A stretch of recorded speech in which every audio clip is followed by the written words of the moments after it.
நிச்சயமாக இந்த பேரினத்தை கையாளுகின்ற குழுக்கள் பிரதேச ரீதியாக கட்டி வளர்க்கப்படவில்லை. அதுக்கு முழுமையான காரணங்கள் கடந்த காலத்தில் ஆட்சி புரிந்த அரசாங்கங்கள் இந்த பொருளாதார மேம்பாடுகள் அனர்த்தத்திலிருந்து மக்களை பாதுகாக்கக்கூடிய கட்டுமானங்களை உருவாக்குவதை விடுத்து, அதே போல நீங்க சொன்ன மாரி உட்கட்டுமானங்களின் மேம்பாடுகளை க்கான பணங்களை ஒதுக்குவதை விடுத்து அவர்கள் வெளிநாடுகளிலிருந்து பெறப்படுகின்ற கடன்களையும், அபிவிருத்தி திட்டங்கள் உதவிகளையும், நன்கொடைகளையும் சரியான முறையில பயன்படுத்தாமல் மிஸ்யூஸ் பண்ணிவிட்டார்கள். சரியான முறையில் அங்க சகல இடத்திலும் ஊழல் ஏற்பட்டிருக்கின்றது.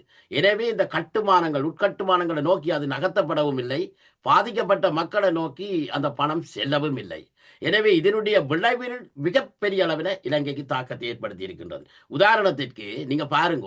ஏனென்றால் இலங்கை ஒரு கடன் சுமையில இருக்கிற நாடு. இன்றைக்கு இந்த 2617 பில்லியன் அமெரிக்கன் டாலர் வேணும் இந்த 2016ஆம் ஆண்டு வட்டி கொடுக்கறதுக்கு.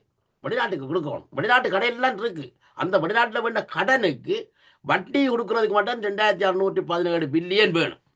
இந்த கடனை ஏன் பட்டாங்கள் என்று சொன்னால் இப்படி கணக்கு. அதுக்காக 1878 பில்லியன் வார வருஷம் வேணும் கடன் ஒரு பாதி கொடுக்கறதுக்கு. அப்படி 20 பெரிய ஒரு தொகை இலங்கை அரசாங்கம் சுமை இருக்கு வார வருஷம் திருப்பி கொடுக்குறது. அப்ப என்னென்றால் முந்தி இந்த கடன்களை பெற்று பெற்று பெற்று வடக்கு கிழக்கு தாய பகுதியில் இருக்கிறவர்கள் எங்கள் மீது விடுதலை போராட்டம் ஒரு உண்மையான ஒரு தூய்மையான தங்கள் தமிழ் மக்கள் தங்களை தாங்களே ஆளக்கூடிய ஒரு சுதந்திர ஒரு தேசிய சுயத்துக்குரிய ஒரு இனம். அந்த இனம் ஒரு திட்டமிடப்பட்டு அடிக்கப்படுகின்ற பொழுது இலங்கை அரசாங்கத்துக்கு போதிய நிதி இருக்கிறது. அவர்கள் வெளிநாடுகள் அந்த பழைய அரசுகள் மாறி மாறி கடனை பெற்று பெற்று எப்படி என்றாலும் இந்த இனத்தை அழிச்சு விடுவோம், எப்படியோடு வேறோடு அழிச்சு விடுவோம். வெளிநாடுகளில் பெற்ற கடன்கள் என்ற சுமை இன்றைக்கு ஒரு உட்கட்டுமான உருவாக முடியாத எனக்கு பாருங்க. என்ன வார வருஷம் கட்ட வேண்டிய வட்டின்ற தொகையும் இன்றைக்கு இலங்கையில் ஏற்பட்டிருக்கிற இழப்பின்ற தொகை சமன்.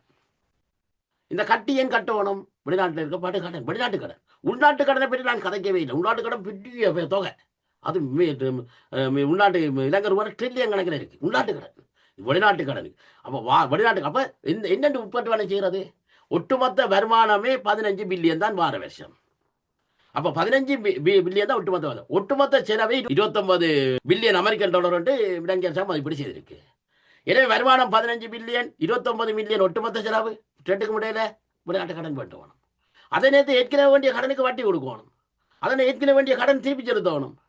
இனி இப்போ வெளிநாட்டு உதவிகள் நன்கொடை கொடுக்கறதுக்கு திருப்பி பிரச்சனை இல்லை. இனி கடன் கொடுக்க அதுக்கு வட்டி என்னண்டு உட்கட்டுமானம் பண்ணணும். இது யார் தவறு?